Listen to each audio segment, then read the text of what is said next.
What is mental health and how do you determine whether one is mentally healthy or not? So the World Health Organization defines a very holistic concept of health. Every low mood is not depression. And when we have a heart, pain in the heart, or we have a problem with the heart, we talk about it. But when it comes to saying that there is a mental disorder, we still are very, very anxious.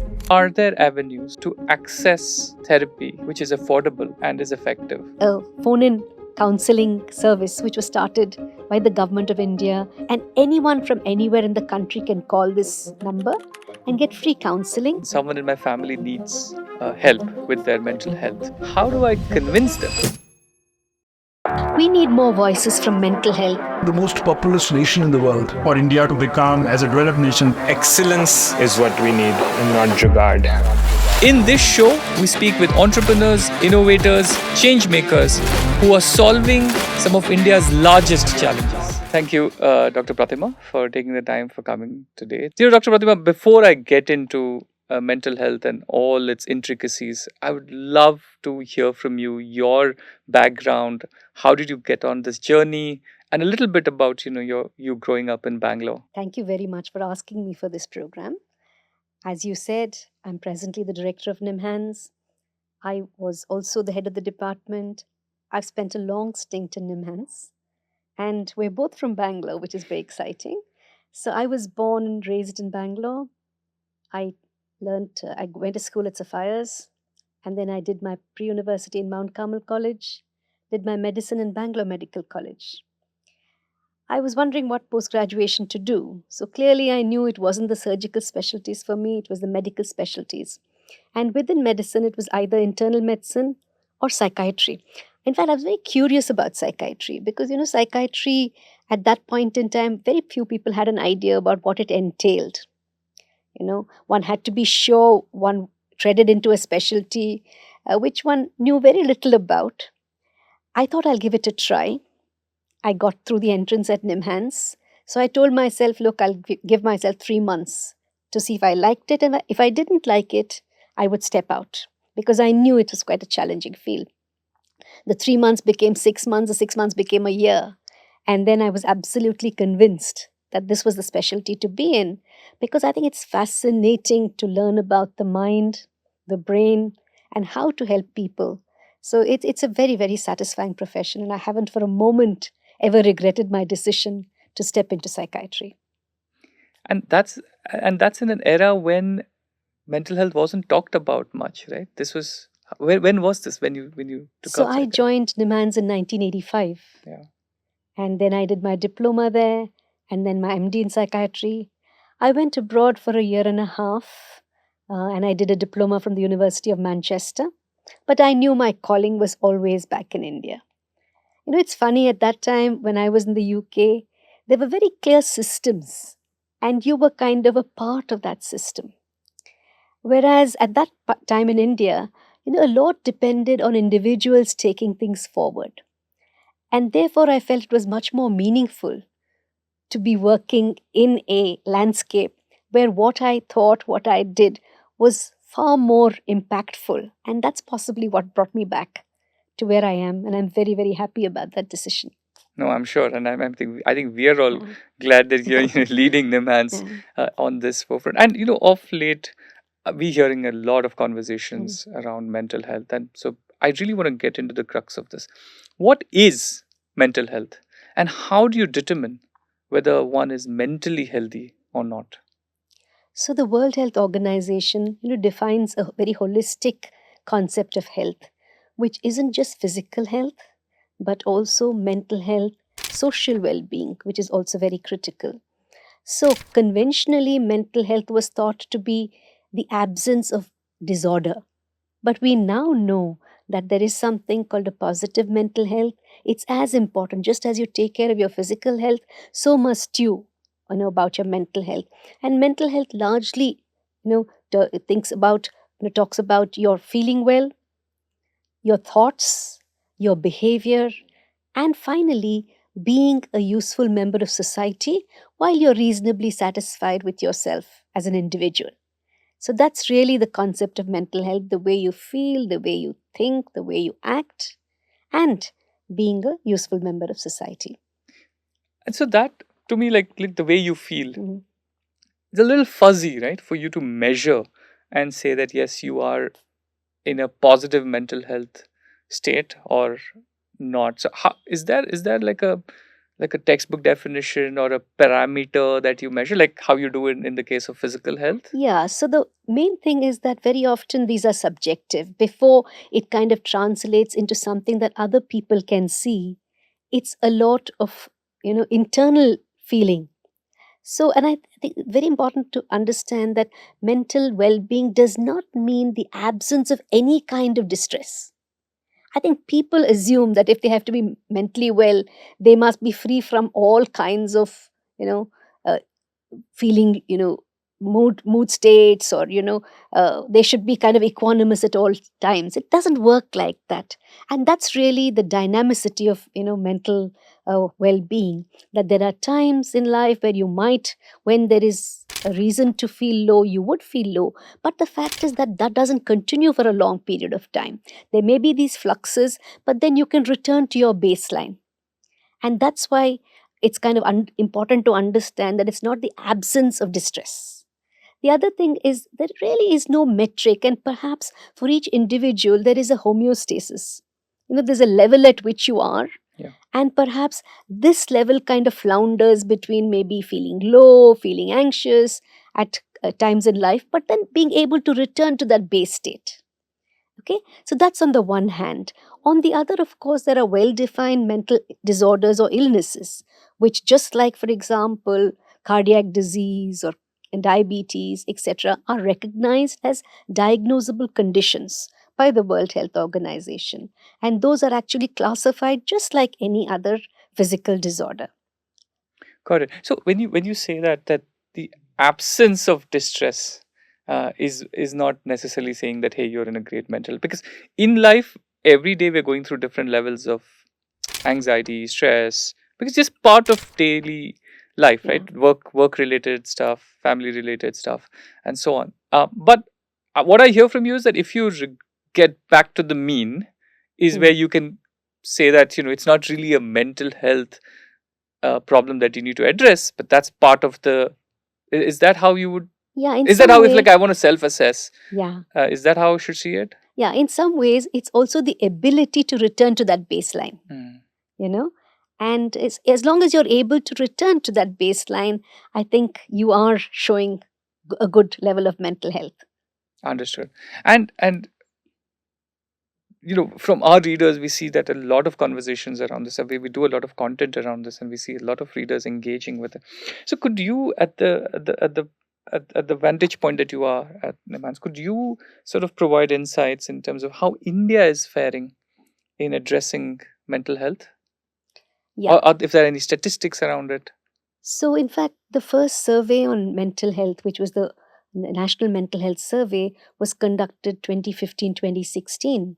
So, basically, what we do is we ask people based on very standardized questionnaires on whether they've been experiencing various kinds of mental distress, how long they've been experiencing it, how much it has impacted their day to day life. So, for example, I think the first thing we need to know is that mental disorders are classified as major mental disorders, which are schizophrenia, bipolar mood disorder, severe depression, uh, and of course, on the other hand, you also have what are called common mental disorders, which include substance use disorders, depression, anxiety, obsessive compulsive disorders, and various other disorders, which are could be from childhood until old age. So, what we did in that survey is we interviewed people on this standardized questionnaire and then generated diagnoses as per the International Classification of Disease. And based on that, about 1 in 10 people have some or the other diagnosable mental disorder. Okay.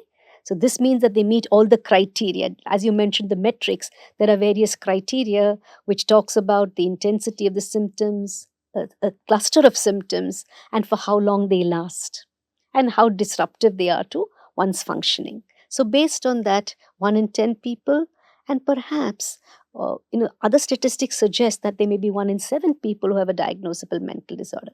But one must remember, for everybody who has a diagnosable mental disorder, they may have what are called subthreshold symptoms. It's not enough to call it a disorder, but they're certainly having psychological distress. And for every person like that, there may be about 5 to 7 people with psychological distress at different parts in their lives. So while for the treatment we may look at the diagnosis, in terms of helping people, we probably need to look at this entire spectrum of distress and try and help people along this spectrum. It's also possible that life events, for example, can precipitate some of these disorders, both the major as well as the other common mental disorders I spoke about. So at times people may be more vulnerable to develop these symptoms, and therefore maybe if you supported them during those life events or life crises, you may be able to prevent a lapse into these conditions. And that's why it becomes so important. I mean, you mentioned the word fuzzy. Sometimes it's not fuzzy, but it's really this whole business of subjective distress and what is actually discerned as a disorder that makes it a little bit more complex.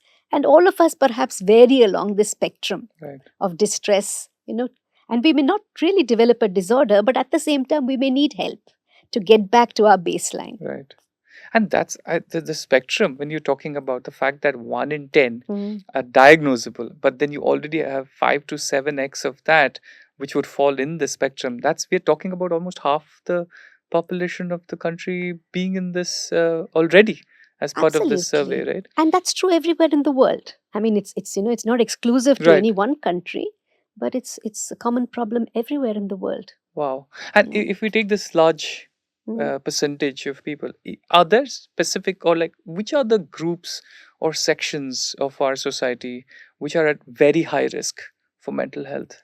So I think globally the risks are fairly similar across age spans, but the reasons why people experience psychological distress may be very different. And therefore we talk about now mental illness or mental well-being on a lifespan, in a lifespan perspective, or on a continuum from birth to to being elderly, etc. So for example, maternal mental health is very important. It's shown that when women have depression when they're pregnant, there can be more adverse outcomes for children. If women consume substances during their pregnancy, that can have an impact on the brain development of the child. So you start off with that. Let's look at deliveries and their impact on mental health. If the delivery is not conducted in a safe manner and the child has minor trauma to the head or has birth asphyxia, then the child can develop intellectual problems, can develop seizures, and that can impact the child's entire life. Similarly, nutrition during early childhood, stimulation during early childhood, development of milestones at a particular time is also very critical. Thyroid problems. So medical conditions can also impact intellectual development. There are other conditions which might be genetic in nature, which might also affect intellectual development. Then as children start going to school, or getting to the age where they need to go to school, then of course anxiety kicks in, school refusal, emotional and conduct problems. These can be problems in young children. In older adolescents, you and I very well know that whether it's substance use, any other kind of conduct related behaviors, those can be very important or distressing factors in adolescence. And then the young adults, where they're just beginning to settle down, get into jobs, get into relationships, there can be a whole host of difficulties that young adults face. Many of the major mental illnesses also have their onset in late adolescence and early adulthood. Therefore, schizophrenia, bipolar mood disorder, these are very severe problems for both the individuals as well as for their families, and that occurs in early adulthood. Similarly, in old age, we know that there can be several problems related to degeneration, related to loneliness, related to lack of support. So you'll see this entire spectrum. The other times when we're very vulnerable is especially when we have what are called life events. I mentioned that earlier. So having somebody very close to you die, losing relationships, losing jobs, sometimes losing pets which are very, which you're very Yeah. close to. Many of these life events can actually trigger off psychological distress as well as, episodes of mental disorder. So we can be vulnerable depending on the stages of our lives, depending upon the context of our lives, and of course depending upon the social support and the networks that we have to prevent that distress translating into a more severe form. Wow. So that's the lifespan approach. Yeah, and it's a lifespan approach, and it's also pretty complex. And it tells you that individuals also are constantly interacting in an environment around them.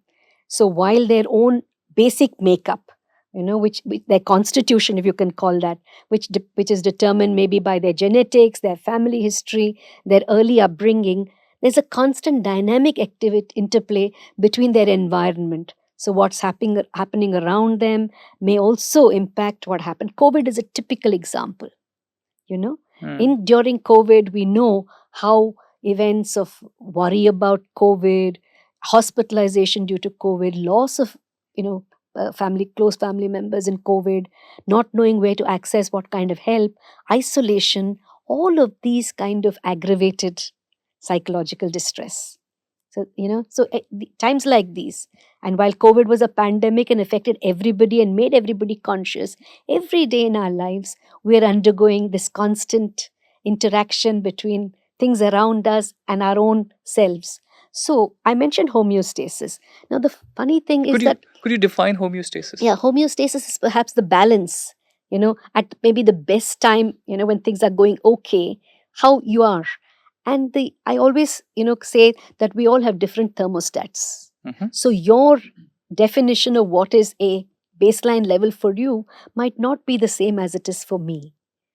So So by baseline, you mean what is the baseline that makes me feel happy Comfortable. or comfortable? Absolutely. That threshold for me is different. Like it could be a set of things that make me feel comfortable. There could be a completely different set of things that make you comfortable. Correct. And therefore, that also makes it difficult to kind of, compare each other, because our baseline is very different. But some people may have a problem in that baseline itself. And that might come because of some developmental problem, because of their personalities. And therefore, some people may be more vulnerable than others to be able to deal with difficulties. Understood. And so, for instance, if I take the example of depression, how do I find out whether I am going through depression or not? Is there a way for me to find out? And if so, is there a way that I can prevent it? So, look, as I was mentioning earlier, feeling low at some times is a very normal response. And sometimes people say is also some kind of a protective response, because it kind of, makes you understand, in some ways your vulnerabilities and help you to overcome it. So, every low mood is not depression. And I think it's very important for people to understand and, not keep using the word I'm depressed just because they had a few hours or a couple of days of low. It's only when it's consistently there, that you're feeling low all the time. You don't feel interested in activities that you were doing earlier. You don't sleep properly. Your appetite goes for a toss. You're not motivated to do anything. And this core factor that we call anhedonia, not being able to enjoy things that you used to enjoy. And if that lasts for weeks together, 2 weeks or more, and then you also have negative thoughts, that life is not worth living, feel very helpless and hopeless. When all of these cluster and go on, then we call it a depression. So it's very important to differentiate it from a low mood, which is related to something that didn't go very well. Right. Yeah. So if I'm just feeling low, something's not gone well, even if it's there for the next 2-3 days, that is not necessarily That's not depression. But provided But it's important that I learn ways of, coping, dealing with that. Yeah. And that's what is resilience. And that is what is good mental health. Right. Being able to come out of it and, get back to your life. And so the other part that you're talking about, like say for weeks, I am getting into this phase where I'm no longer enjoying the activities that brought me joy, could potentially be depression. Is there a way for me to prevent getting into that phase? Or is it always that you can only correct it post you've gone through that phase? No, I think the most important things are really taking care of yourself. So, the most important way of taking care of your mental health, just like you do for physical health, I mean, nowadays for physical health, there are prescriptions for physical health. What you eat, how you exercise, having good sleep hygiene, having good time management. Yeah. The same kind of things are also very important for one's mental health. And of course, in addition, like for physical health, especially for cardiovascular health, they say learn to be calm, learn to cope, learn to solve your problems. All of these are also very critical. Plus, I would say some kind of ways of relaxing your mind, being socially connected for most people. A majority of people being socially connected is very important. For a lot of people, spirituality is something that helps them tide over these moments when they feel distressed. So many of these coping mechanisms can definitely help in reducing or dealing with that psychological distress so that it doesn't kind of, get added, to get layered, and even if you're vulnerable. So I must also tell you that for certain mental illnesses, like I mentioned earlier, you might be genetically prone, like you're prone to heart disease, like you're prone to diabetes, you can also be prone to these disorders. But there is also evidence to suggest that if you were able to cope better and deal with this distress better, you might be able to, make the disease less evident or, prevent the earlier onset of that particular disorder. We call it reducing the latent period to the disorder. We call it there is a concept of brought forward psychosis, saying that the psychos or the psychotic episode might have occurred later in life, but because of the life events, it occurred earlier. So you can actually prevent, postpone, or reduce the intensity of this problem by making sure you take care of your mental health. Right. So that's interesting. So there are things like I could do physical activity, like, working out. I could do meditation, spirituality, like you mentioned. These are all parts which can help you kind of bring your anxiety and those levels down. And because they all calm the mind. right. But of course, I mean, it's also very important, not to, as I mentioned to you earlier, we're at different levels in terms of basic things. So, for example, certain exercises may not be very conducive or may not be recommended if you are at risk for certain mental disorders, especially, for example, the deep breathing, the rapid breathing that is part of some of the yogic exercises. Some of those are not recommended in people who are prone to epilepsy, for example, or prone to certain kinds of mental disorders. So that's why, I mean, the basic exercise that we talk about, that we spoke about, I think that's universal. But certain types of exercises may not be recommended for certain people with certain vulnerabilities. And that's something to just keep in mind. Understood. So, like, if I were to just say that, look, these are the 3 or 4 things that you could do, which are very basic, and if you just put this part of your routine, you can delay this onset. What would you recommend? What would that be? So, in terms of looking after your mental health, sleep is a very, very critical factor. Make sure you get about 7 or 8 hours of sleep and good quality sleep. It's not just about lying in bed, but being able to sleep. Very important. And, we have something called the Telemanas, which is a phone-in counseling service, which was started by the government of India in October 1.5 years ago. And the number of that is 14416. 14416. Yes. And anyone from anywhere in the country can call this number and get free counseling. And if they have a more severe problem, they would be referred to a specialized service. Most of the callers who've called in to 14416 are people who've been suffering sleep disturbances. So sleep hygiene becomes a very, very important thing. The second thing, of course, is diet and exercise. Making sure you have a good diet. Diet is as important for the mind as it is for the body. The third thing is adequate amount of physical exercise, which is also very good at stimulating not just the body but also the mind. The fourth thing I always say is that the mind is like a pressure cooker. There are constantly thoughts that are boiling and releasing steam. So you've got to have a way of releasing that steam. So you've got to find something that calms you down. Very often, Human beings are social animals. Very often, the way we can calm ourselves down is by talking to somebody, you know. So if you don't have a valve, the fact is that this steam can actually cause the cooker to burst. So having a valve is very important. Knowing where to seek social supports is also very critical, you know. And that's something that wasn't very organized in the past. Gradually, we're getting better. There are, avenues to seek out for help. There are various things, like I mentioned, there is the Telemanas helpline. Every state, many of the states have a suicide helpline. They have other kinds of helplines for people with substance use disorders. Yeah. And let's talk a little bit about substance use, because that's the Yeah. area of my specialty. Yeah. That's in fact something I wanted to get into, and especially from the context of the age group of 10 to 19, where we are, what we're increasingly hearing as this is one of the most vulnerable groups, because they're just starting their journey into just out of school and college, and then getting into early work years, and you're starting to listen a lot of these things, including substance abuse, that kick in. So, I want to know, what are the leading causes, and how can this group be helped either by themselves or by their parents and friends and so on. So I'd love to get your insights on that. Yeah. I think adolescence is a very exciting time in one's life, but it's possibly also one of the most challenging times, because I think we're transitioning at that point in time. Everyone who goes through adolescence has a lot of physiological changes, hormonal changes that are occurring. We're also transitioning from being a family centered unit to becoming a more peer centered unit. So, what our peers are doing, what's happening around us, is possibly more exciting than what we were. A lot of decision making happens at that time.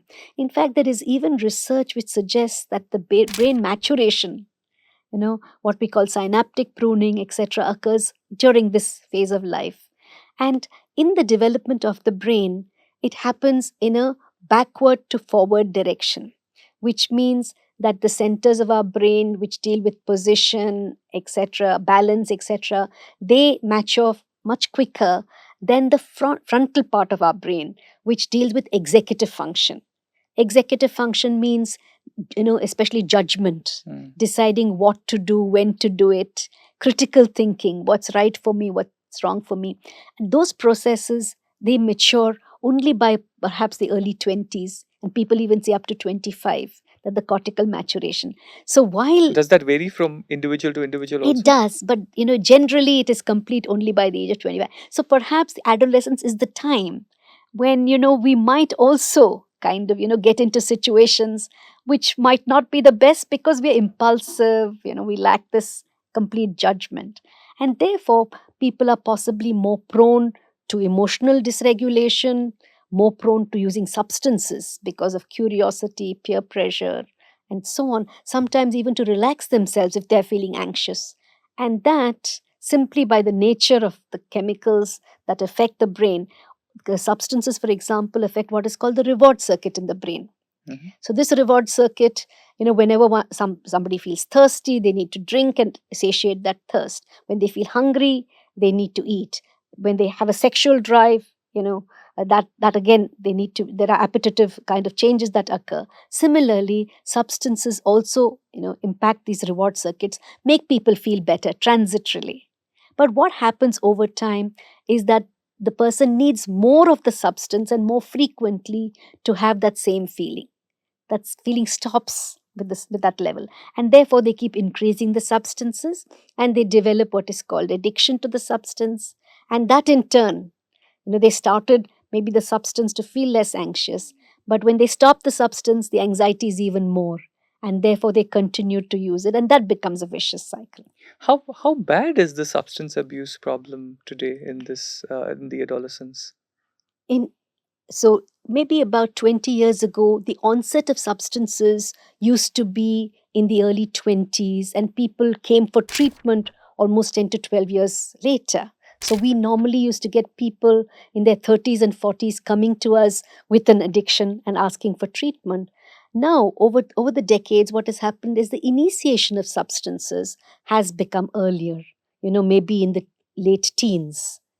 It's actually very distressing that when you go out into communities, particularly into marginalized communities, you'll see that kids as young as 10 or 12 may actually have been initiated into substances because they're in an environment, and that's the danger. When they're in an environment where there is so much use of substances, young kids, get initiated into it very early.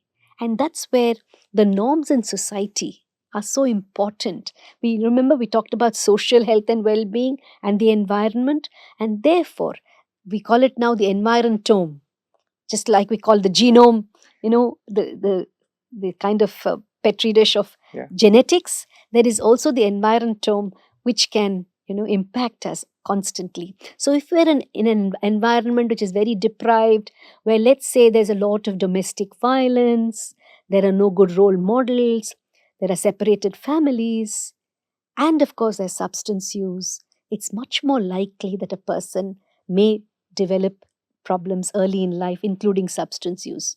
We also know that toxins in the environment can also affect brain development. Heavy metals in the environment, other kinds of toxins can also affect early brain development. And when you have a disadvantage, whether it's because of exposure to chemicals, whether it's your own inherent kind of susceptibility, and you have a host of these environmental disabilities, if you will, then your chance of developing problems during adolescence are even more. And therefore, having a good soil in which you grow in is so critical.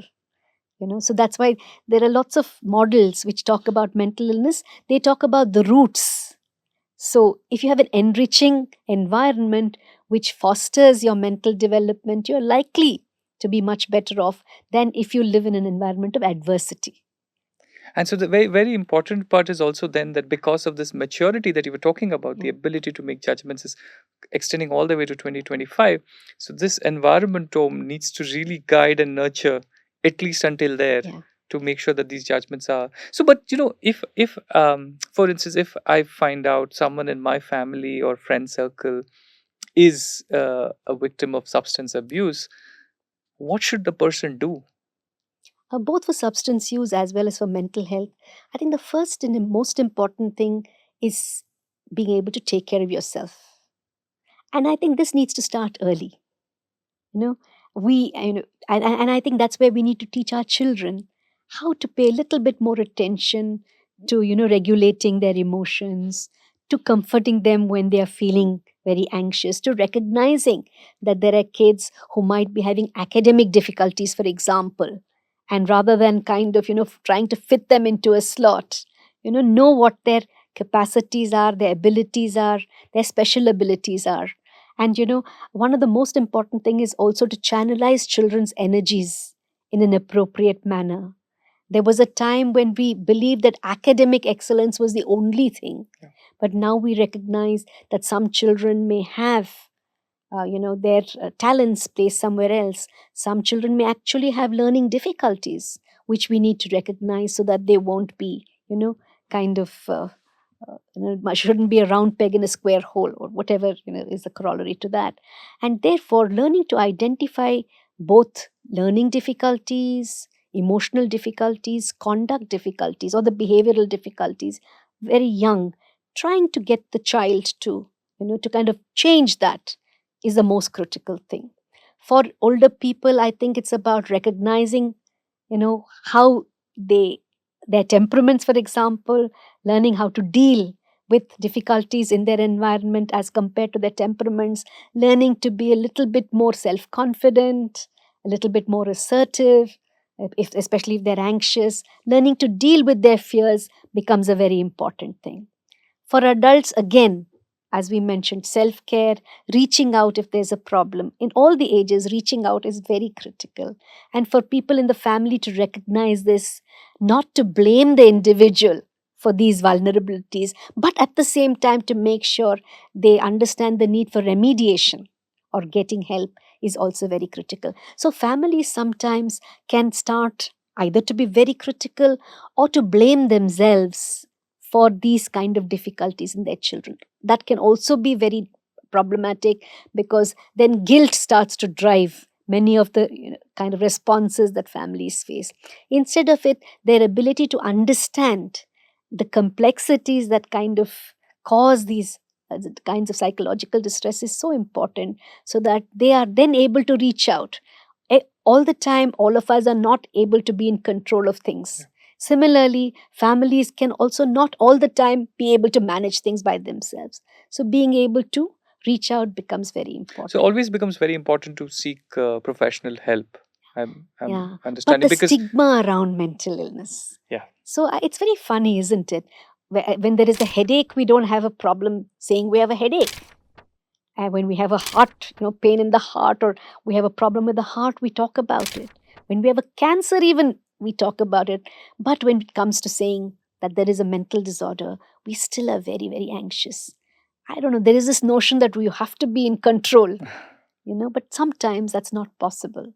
And recognizing that and reaching out is very important. so the first step is for the family to not have any stigma associated with this, because only once you let go of that is when you're ready to say, I'm going to go reach out for professional help. Just like, hey, if I fell down from a bike and I need to go show to an orthopedic, that's the same way that there is a mental disorder and I should be able to go show it. Yeah. That's how I think we should be viewing it. Absolutely. Yeah, but I think that shouldn't take away from the fact that just as for physical illness, the way we need to, take some degree of self-care, it's very important to do that. But as you said very rightly, that if there is such a significant distress, or there is a distress and we're not able to deal with it, it's very important to ask for professional help. Got it. And so, the substance use, being one of the big challenges. The other one that we are seeing, and it's really omnipresent, is the whole idea of social media and how early kids are getting introduced to it. And it's all around us. In fact, it's become a double-edged sword, because a lot of, especially post-COVID, a lot of education was being imparted through digital devices, and an access to a digital device opens up to a whole new world. How bad is the problem? Because we're also hearing a lot of early exposure to social media is leading to kids feeling insecure, feeling vulnerable, and a host of mental health issues arising from there. So, how big is the problem, and are there any insights that you could share on how one should manage this? Possibly the most striking example I can give you is when I was in an airport, and a young mother was trying to quieten her child down with showing this child something on her telephone. So I think it's become such an easy way, possibly such an accessible way of using various kinds of gadgets with internet connectivity, or with entertainment value at a very young age. So and the second point is that this occurs on a spectrum.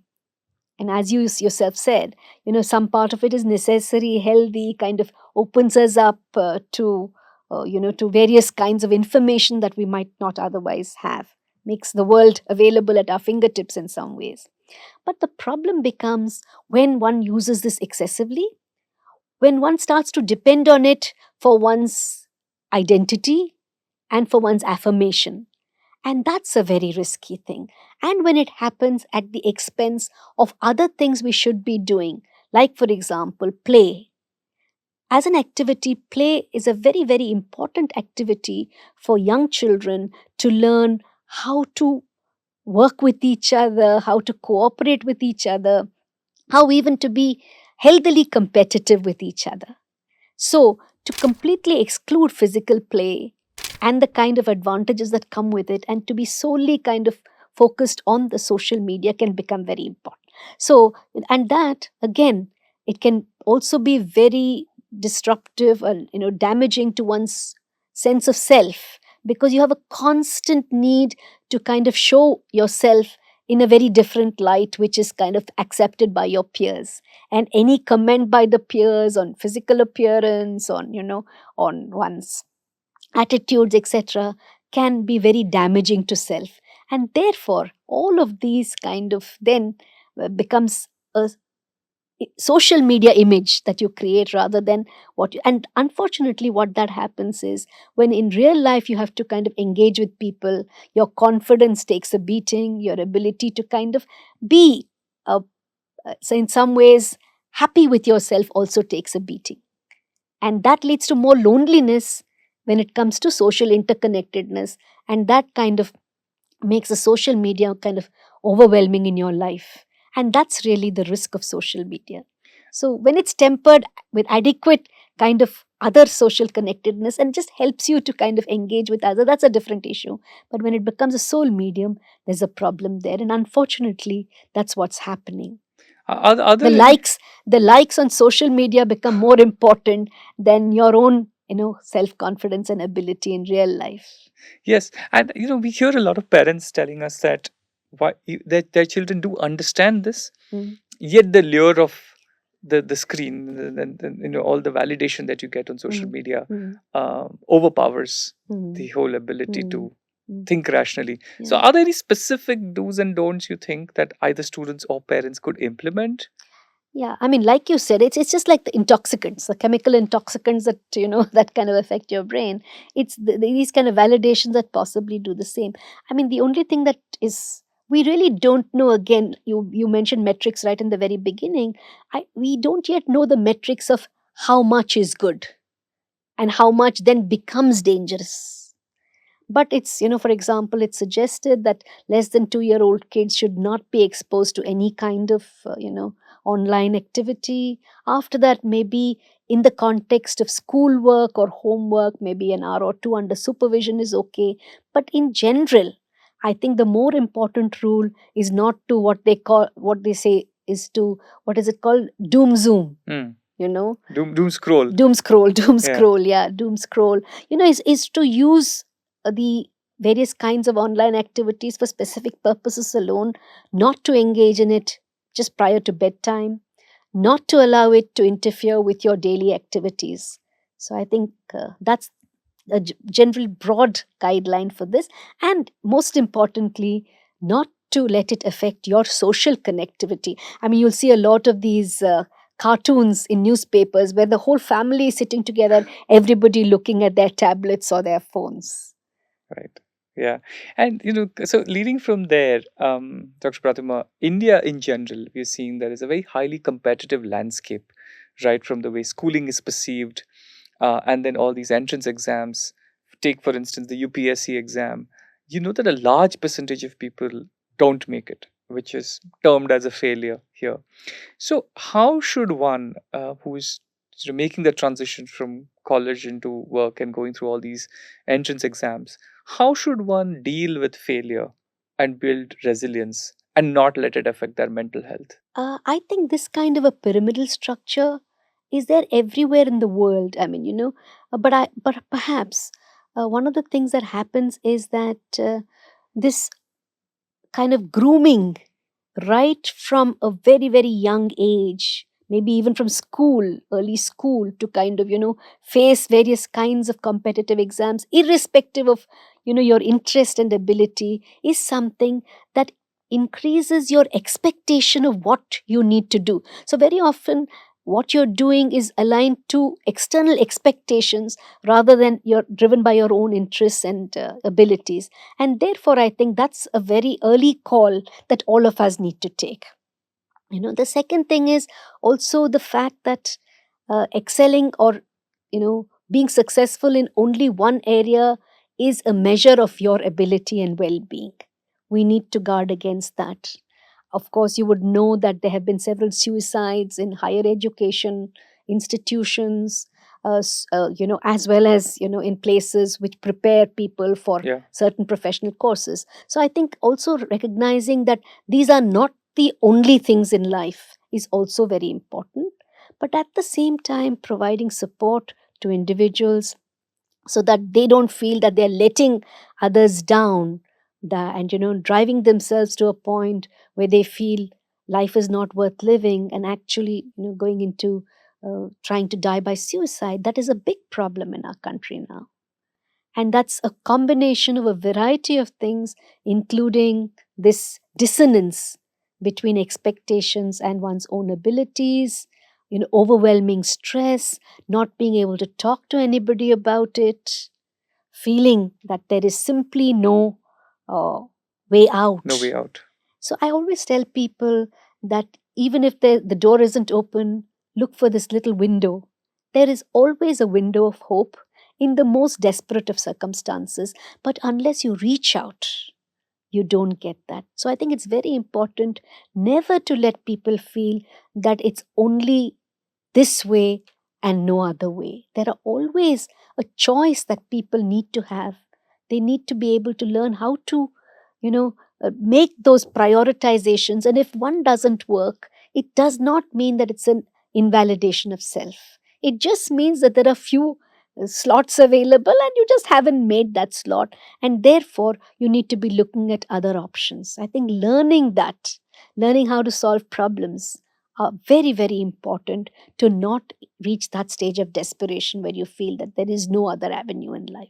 And unfortunately, you're talking about higher education. Unfortunately, now that has started to occur very, very, earlier Yes. in one's career. And so it's very important as a society, just as we say for substance use, if you allow society to kind of normalize these behaviors, then it becomes a problem. So now what we're trying to do for tobacco addiction, for example, is to denormalize tobacco use. Similarly, I think, this idea that suicide is a way out is something that must be denormalized in society. That Yeah. we must create a message that we value lives. More than Every your life achievements. is more important than one's achievements. I think that's a very, very important message that we need to provide in society. Everybody needs to feel that they belong, somewhere or the other. And I think that's a big role that parents and teachers and the society needs to play for the kids, because the kids are not coming into this world assuming that hey, they need to ace these exams, but that's the whole mold we have set up so far. We need to change that. We need to change that. Yeah. And in fact, as a student then goes through all of this competitive landscape and then enters the whole world of work, it has its own set of challenges. In today, this whole topic of how do you manage mental health in the context of a lot of work-life balance, right? So do you have any insights and tips that someone entering the workforce, how should they even perceive this? Because a lot of emphasis also being laid by people who get into the workforce saying, I want to really work as hard as possible because I want to prove and build out my career. And then at the same time, there is a section which says a work-life balance becomes more important so that you have a longer sort of, it's a marathon, it's not a sprint, right? So how should one deal with those stresses and the complete newness of entering a work life area, which because until school everything was guarded, it was regimented, you know exactly what were the rules, and suddenly you don't know it. So any insights on that? So, there's a very nice saying that I heard when I was doing some work for the International Labour Organization, which says that when you get into a workplace, the workman hardly leaves his family and his community behind. So you have all of us have a tendency to take our stresses from our homes to the workplace and vice versa. So there are some general guidelines on how you can cope well with work. And, just as I mentioned the complexity of mental health, so is the fact that one size doesn't fit all. I think it's great to be passionate. I personally am very passionate about my work. I'm willing to work overtime. I'm willing to, do it at the expense to my own, perhaps my personal health and well-being. But that's me. Now, that might not be either an expectation or a value that other people hold. They may be much more, focused on this work-life balance that you talk about, finish their responsibility and work, and do other things that they enjoy or wish to do. But that's why I think it becomes important to set some norms. And these are the basic norms that kind of average out for everybody, which is maybe fixed hours of working, an idea about roles and responsibilities, having a proper pre-work evaluation and training, so that the person understands what they're going to be coming in for. I remember, in several organizations, especially when people are coming from very diverse backgrounds, very often in our country, the way the workforce has changed, there are people who might coming from rural areas, who might not be comfortable with language, with food, with the social kind of environment that the new workplace affords. So there's a lot of adjustments that people need to do. And actually training them and sensitizing them is very, very important. Providing support at the workplace is very important. In fact, I realized that most when we had the COVID, the need for a buddy system, so that, every one of my residents, for example, who were undergoing a lot of stress, they had somebody else looking out for them. That's very important. In fact, I was mentioning the ILO earlier. We have a concept of a traffic light system. You look at your company as having people in a green zone, an amber zone, and a red zone. The green zone are things are going very well. They don't have any problems. The important thing is to keep them healthy. And how do you do that in a workplace? You have good programs. Maybe you have yoga sessions. You have talks that people come and give you, exercises, maybe gyms, etc. Creche support for, if for parents who have young children. Many of those are green zone strategies.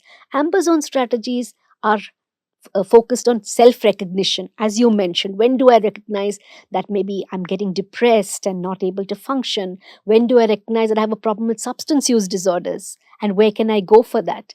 Red zone strategies are for people who clearly have problems which are affecting their productivity, causing a lot of absenteeism.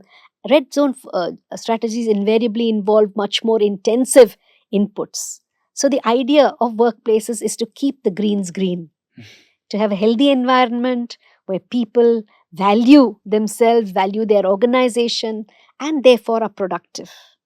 Work-life balance, most people will argue, is necessary, but sometimes one will take precedence over another. And recognizing that, depending upon what stage of life you're in, what your responsibilities are, you probably have to wait, in different ways. A young parent, for example, who has responsibilities at home, may not be able to focus as much on passion for the organization as working, as focusing on getting back to look after your family. But when those roles are done, or maybe when you don't have those responsibilities, you might be able to do more for the workplace. And recognizing this kind of dynamic is very critical. And prioritizing what you can do more of and what you have to do less of is also a very important coping mechanism that you need to follow to keep yourself reasonably stable. Remember, when you're in a family and you're in a workplace, it's not just about yourself. It's also about the organization on one hand and about your individual responsibility on the other. I was reading one of these business books, and it stated, like, someone asked Jeff Bezos, running Amazon, and it's like, don't you feel stressed, running such a large operation, because so many moving parts? And he had a very interesting thing to say, saying that stress happens only if you postpone decision making. But the moment you're able to take decisions on no matter what problem comes, whether it's a right decision or wrong decision is not important. The moment you take decision, there is no concept of stress because you're solving and moving on. And I thought that was a very interesting way to deal with something like this, where you otherwise keep piling on a lot of your assumptions, issues, and all, instead of dealing with them as and when they come, and then letting go of them. What do you think of that? There's something I read quite some time ago. It's called the Yerkes-Dodson's law, which The says Dodson's law. Yerkes-Dodson's law, which says the absence of stress is a problem, because then you're not interested in anything, you don't have drive, you don't have motivation. Too much stress is also not very productive. So it's this optimal stress. For example, just before an examination, the adrenaline flowing, you're working yourself up.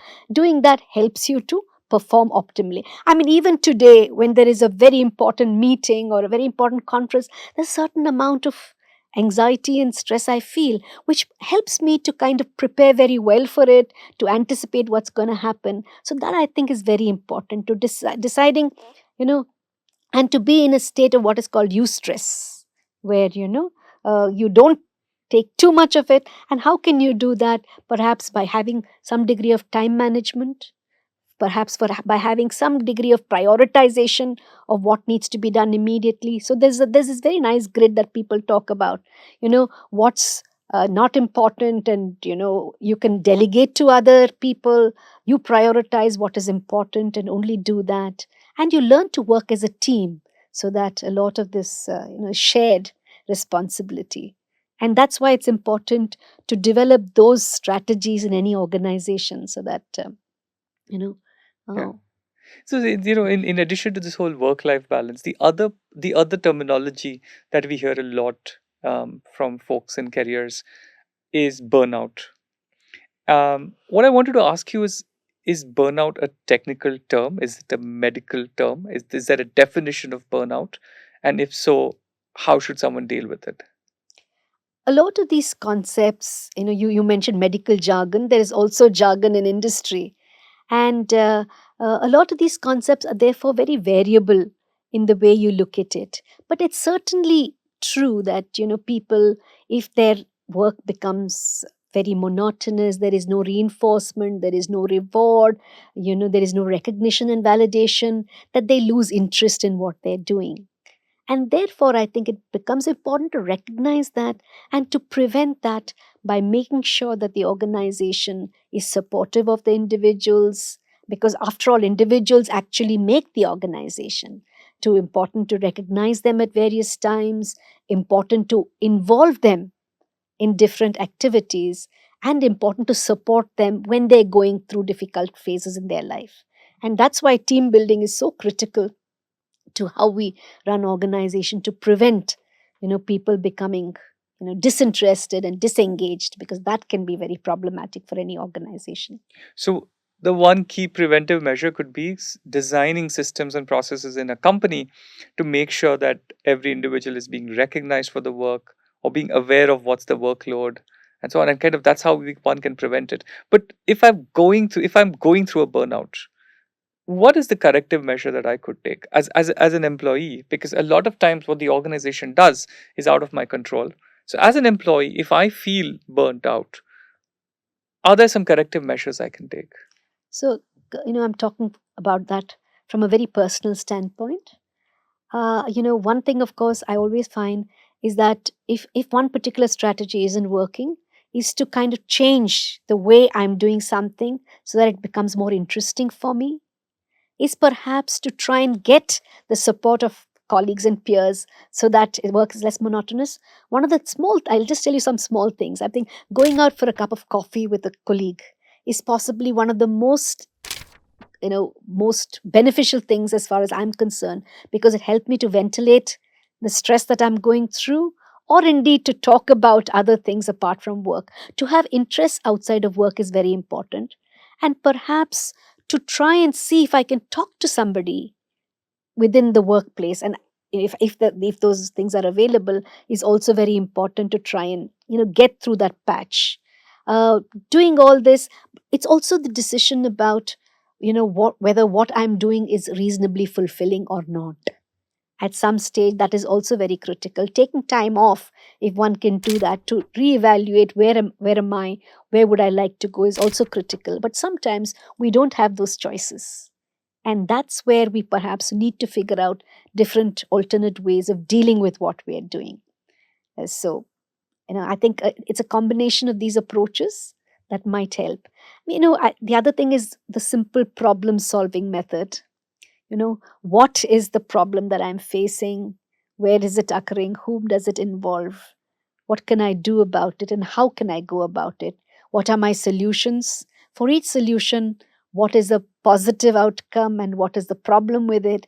And having more than one solution, trying out the first solution, if it doesn't work, going to the next. It sounds a bit tedious, but actually, when you practice it in real life, it helps to overcome some problems. The other thing, of course, is something that I've learned from the Alcoholics Anonymous, Mm. is really knowing what I can change, where I can make a difference, and being able to accept some of the things that cannot be changed. And that's a very good way of trying to overcome that particular situation where I'm feeling helpless. Dr. Pratima, I want to switch gears a bit. Actually, switch tracks into. We've been talking about, how do I assess the spectrum of mental health disorders that exist. But now that I've figured out that I have this, uh, we constantly hear from a lot of people that finding help is not easy. There are money constraints. There's, of course, social taboo constraints, time constraints because I'm working. So, is there or are there avenues to access therapy which is affordable and is effective? So, this is a practical problem that people face. But let's start off, let me answer your question in a different manner. Where can I find informal systems and formal systems of getting help? So, and I'll start off with, with not talking about the urban elite, but I'll start off with talking about what are the methods, or the strategies available for different people. So, for example, now the government is planning the Ayushman Health and Wellness Mandirs, where, the focus is basically on physical and mental well-being, where there are people available who can provide counseling at those Ayushman Mandirs, in the primary healthcare centers, at the district program level, where people are actually going out to the taluks once in a week and trying to provide help. And of course, I mentioned to you telephone helplines like the Telemanas. But unfortunately, mental health specialists are not many in number in our country as yet, and we have to recognize that. And therefore, we're trying to, increase the number of mental health care professionals. Also at NIMHANS, we're running courses, certificate courses for volunteers to actually, provide this kind of help, so that there can be a whole layer of peer volunteers who do that. So, can anyone, irrespective of their education Yes. background, come and And learn a volunteer? little bit about counseling. Similarly, at workplace, at schools and colleges, there are supposed to be counselors who provide confidential counseling. Online, there is still a dearth of having qualified people who will provide that kind of counseling. So can be a bit tricky to make sure that, if you are getting in touch online with people, that you get the right kind of person with the right kind of qualification. And unfortunately, we don't yet have a sound accreditation system of deciding who can provide that counseling. But then going back to where I was saying, what I was saying initially, the first thing I think is to think about self care. The second thing is to make sure that we have support from the people around us. Somebody whom I can talk to, who is non-judgmental, who will listen to me, who may not be able to provide great, solutions, but at least at that point in time will provide me some degree of solace. The next thing is to have psychological first aid, where somebody will say, hey, no, look, it's okay, you will get better, is to give you some degree of optimism.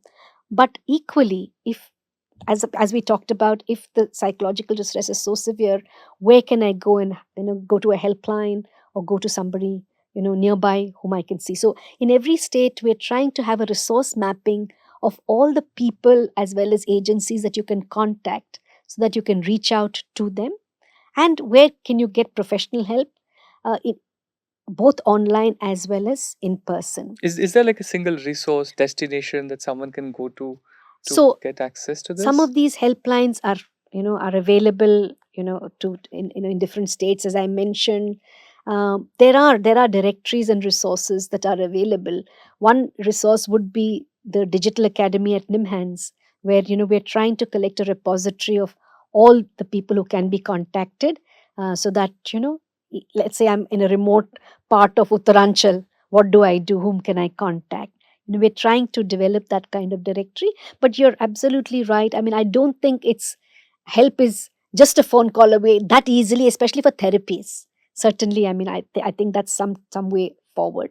Understood. Yeah. And if sorry, you're Yeah, saying. no, I was also saying that now we're also looking very closely at how we can use our own, Indian systems of care. Yoga, for example, for self care. I think lots of people are trying to research it and see how it can help you to, to develop a good mental health, to develop equanimity, and of course, as a complement to other forms of treatment. I also have not mentioned so far that particularly for mental disorders, there are not only therapies, but there are specific medications available. We discussed why mental disorders occur, because it could be a susceptibility, it could be biochemical changes, and so on. And now we have a variety of medications to treat these disorders so that people with severe mental disorders can, become symptom free and can be productive in the community. There are both pharmacological treatments, physical treatments, psychological treatments that are available. So one important thing is if one has a disorder, that they should not delay help seeking. That's also very, very critical for people to know. So if I know, for instance, someone in my family needs help with their mental health, how do I convince them? Increasingly we hear that family members are dismissive, that there is no such thing, I don't have any problems, or there is social taboo around this. So how can I, as a family member who sees someone in my family undergoing this, how can I convince them and then get them help? Is there a Yeah. specific way I should approach it? Yeah. So one important thing is mental health awareness. Because a lot of us don't know, and it's you'd be surprised that even in the medical profession, we're not trained in understanding psychiatric disorders or the mind in any way. So I think the first and most important thing is mental health awareness and literacy. The second thing is, of course, the very fact of some of these disorders is that people do not have insight, particularly into the severe mental disorders. And family members need to recognize that. The third thing is to maybe seek some advice, get some professional advice as to how to deal with it. Again, can be very complex if the individual is unwilling to come for treatment. With serious mental disorders, there are legal ways in which one can actually get that treatment facilitated. We have something called the Mental Health Care Act, which actually makes access to treatment a right for every individual, also outlines for a person who is at risk to other people or to themselves what kind of legal provisions are available to get that person into help. So I think we need to use a lot of these things. Sometimes when the family members cannot convince the individual, a significant other like a friend may be able to convince the individual to get help. So I think it's also very important to understand that psychiatric disorders doesn't mean you get locked up in a mental hospital, because a lot of fears about getting help for psychological disorders or psychiatric conditions is that A, you will be stigmatized, B, you will lose your job, which again is a complex situation. Do you talk about it? If you talk about it, you kind of put yourself at greater risk. Third, how can you get confidential help? And fourth, where you can access this help. And fifth, the fact that you can recover from mental illness and be a productive member of society and get back to what you were doing. I can tell you from my own experience, I've had people with schizophrenia, I've had people with bipolar mood disorder, I've had people with substance use disorders those that have been helped have gone back to being, normal, to having families, to being, productive in their work. So I think we need to learn from positive examples. You can talk endlessly about the problems of these disorders, but somewhere hope and optimism needs to drive what you're doing. And the fact that you can help people get on with their lives, I think, is the most important message I'd like to give. I think that's a very interesting point that you brought out, that we're not talking enough about the recoveries that have happened. You do see stories of people having a fracture and then they've recovered, they've had a bout of flu and they've recovered, and so the whole thing gets normalized. But in mental health, you always listen and hear about the symptom and the issue that happened, but you're never hearing back the fact that, hey, they're back to normal. And I think the more we talk about this, the more we can address the whole stigma issue. Yeah, there's a strong, message that cancer survivors give. Yeah. They come back and they talk about how they fought their cancer and so on. We need more voices from mental health who come back and say, hey, I had this problem, I've recovered from it. It's possible to get back. And I think those stories, those positive stories, will make a huge impact on reducing stigma and getting more people to accept help. Are there, when I'm trying to help out a family member who we know is going through mental health, are there any specific do's and don'ts or the specific words or phrases that you should use with them or not use with them when they're going through this? Generally, in communication, there are certain important aspects of communication which I'm sure are also very relevant. The first and most important aspect of communication is to listen. is not to be dismissive, is to actually listen, be what we call empathetic, and try and understand the individual, to make good eye to eye contact with the individual when one is speaking to them, to never use things like always and never, you're always like this, you never do anything that I say, to be constantly critical, or also not to be extremely over involved and make excuses for everything that the person says and does, to recognize some of these signs and symptoms, to figure out, to offer help to the individual. If the individual is not yet ready to take help, how to support the individual, but also to find out if the individual is at any kind of danger, to go and ask about what professional help is possible. All of this is very important. Just as I mentioned that the individual who has the distress needs to take care of themselves, very often families need support. We forget that families go through a lot of difficulties, and they also need support. They need to be educated. They need to reduce their guilt about these issues, because guilt invariably comes in the way of getting the right kind of help. Some people say, or they even there are other ways in which people deal with. Some people blame themselves, some people blame their fate, some people do a lot of mystico religious treatments, which very often delays the coming to the hospital or to get professional help. So there is this concept of dawa and dua. Hmm. You do your duas. If you have a strong belief in a faith in a particular thing, go ahead and do it, but recognize when dawa might also be important, and use the two complementarily. So in fact, there are several colleagues of mine who have worked with faith healers, who have worked with other religious leaders to try and engage and make them also understand when treatment becomes very important, and to kind of make these things complementary. And I think that's the loveliest part of the fact that we can use different kinds of, we have a menu of ways. And once we realize those menus, many more doors will open up for all of us to get help. Wow, that was quite insightful. In your years of practice, what are the top 3 mistakes you see that people make when they're talking to their families or parents about mental health? Are you saying when professionals talk to their... No, No. when a family member talks to uh, a person in the family who's going through a mental health disorder, what are the top 3 mistakes that they end up making which they weren't aware of? The first thing perhaps is I wouldn't call them mistakes, because I think that, it's very difficult to know the right things to say. That's a tough one. That's complicated. But I certainly think that saying you have to deal with it yourself. Hmm. I think that's something that maybe, we should do less of, and listen out and try and maybe offer some suggestions. That becomes very important. The second thing I think is an offer of help. Very often when we can't do it ourselves, talk about the willingness to go and, you know, send another person, and to separate the problems from the individual and not to invalidate the individual.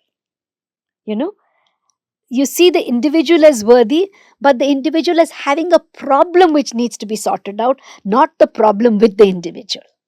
The moment you do that, then it's just easier for that person to feel that they are not being invalidated, But the fact that they do have a problem and they need to get rid of that's a very difficult thing for a lot of people to do. And I think, but if we try to go in that direction, we probably will be making, better inroads into helping that individual and helping ourselves in the way.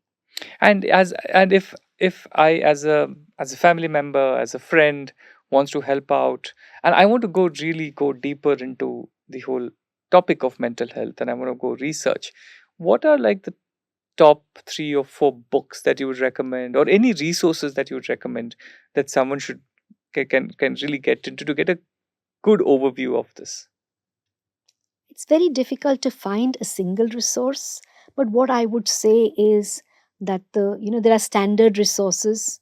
World Health Organization is one such resource which has very simple messaging to individuals. There are resources that are available on the NIMHANS website, also in different languages that people can use. There are other similar resources that are available. There are books by people like C.R. Chandrasekhar which talk about common mental disorders. He's just won the Padma Shri. His psychiatrist has won a Padma Shri. So he's been in this area. So perhaps these are some of the resources that I would recommend as standard resources. So Understood. Got it. And considering all of this that you've seen over this span of your career, now you're starting to see mental health conversations happening. So at the vantage point that you are in today, are you seeing certain innovations that are happening in the space of mental health that could potentially accelerate how we are addressing this and how quickly we can, get more and more help for more and more people? Are there any specific trends and innovations that you are seeing? yeah, I think the first thing is that there's more dialogue around mental health. In fact, the fact that we are speaking today about this is one such opening, and I think it's very important to have that kind of avenue to be able to openly discuss problems that people have. The second thing is the general movement from specialized psychiatric institutions to more community settings.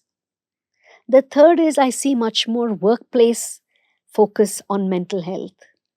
The fourth thing I see is schools and colleges also kind of recognizing the importance of mental health, as well as tertiary institutions recognizing that mental health is very, very important. So I certainly see that all the spaces are opening up about mental health.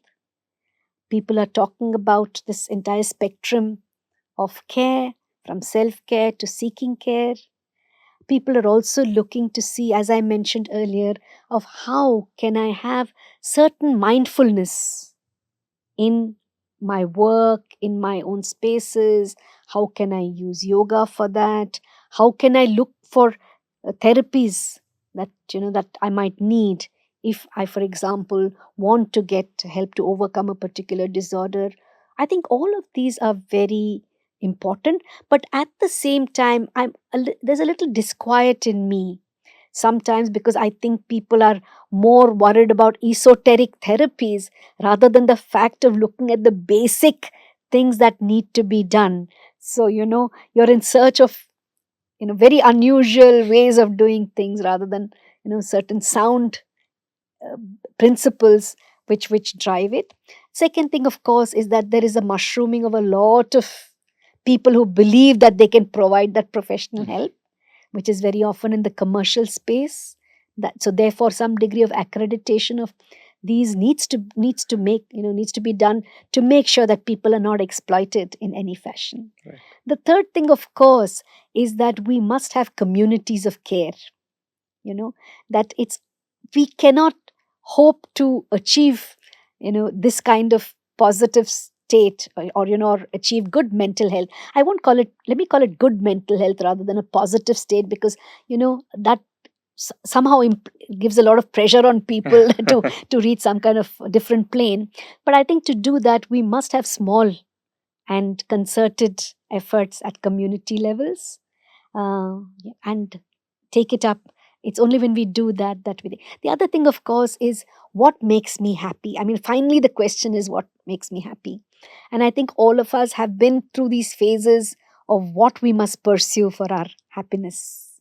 There has been a time where we believe that material possessions, material things would bring us happiness. Now we perhaps have a greater recognition that, looking at the we, which was actually the traditional way we looked at well being, the concept of Ubuntu, which is, Right. I am because we are. And as a collectivist society, probably returning to some of those collectivist values, that my health lies in our health and well-being, will definitely help us to go towards that area of good mental health. Got it. No, I think that's a lot to unpack here. But as you have been leading at NIMHANS, what has been your biggest personal lesson? I know there have been many, but what has been your biggest personal lesson as you lead the country's largest mental health care facility? I think my biggest personal lesson in these almost 3.5, 4 decades of work with people with mental disorders is the fact of resilience. I have worked with families and with patients who have been in the worst imaginable situations. I've realized the importance of support and families rallying around you, encouraging you to get back on your feet, to get better, and supporting you all the way. That's been amazing to me, because at times where myself have thought that, what is going to happen to this particular individual with a mental disorder, what's going to be their fate, I've realized that they've come out of it and done well for themselves. And that has made me so optimistic about providing care. And of course, as a doctor, being in a profession, you have your successes and your not so successful cases. But my engagement with people over the years, any kind of chronic condition means that you have to keep in contact with people for a very long time. Unlike, let's say, something that is an acute event, you've done with it. And that has taught me a lot in terms of their patience, in terms of their innovativeness, and in terms of their dedication to supporting people. I think that's been my greatest lesson from my own patients. Wow. Thank you so much, really, on that note. Thank you once again for being a part of this show, and really, really appreciate the kind of insights that you have given us here. And I'm sure it'll be tremendously helpful for anyone who's interested in this topic, which I think is, as we saw, more than half of the country. So thank you once again, Dr. Pratima, for this. Thank you very much for having me. If you enjoyed this video, we've got more on this topic, which I think you will love. Click on these links to check them out now.